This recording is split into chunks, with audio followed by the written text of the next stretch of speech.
இல்ல. பொருத்தனைனா என் இருதயத்தை நான் கர்த்தருக்கு என்ன பண்ணணும்? ஏன்னா தேவன் எதை கேட்டாரு? திருக்குள்ளதோ மகா கேடுள்ளதுமான உன் இருதயத்தை எனக்கு தரியா, அது எனக்கு போதும். உன்னுடையதான சொத்தை கொடு, உன்னுடையதான ஆடு மாடுகளை கொடு அப்படிங்கிறதான நிபந்தனையை வைக்கல. தேவன் வைத்த ஒரே நிபந்தனை, உன் இருதயத்தை எனக்கு தர முடியுமா முடியாதா?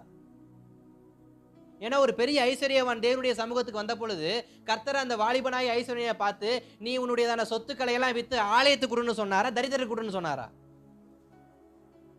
சொல்லுங்க. ஆலயத்துக்கு கொடுனாரா, தரித்திரருக்கு கொடுனாரா? உன்னுடையதான எல்லாவற்றையும் எடுத்து ஆலயத்துக்கு கொடுனாரா, இல்ல ஏழை எளிய மக்களுக்கு கொடுனாரா? அவருடைய பாதி சொத்தை நீ யாருக்கு எழுதி வைக்கணும்னு சொன்னாரு? ஏழை எளிய மக்களுக்கு. ஆனா தேவன் கேட்டது ஒன்னே ஒண்ணு, என்ன?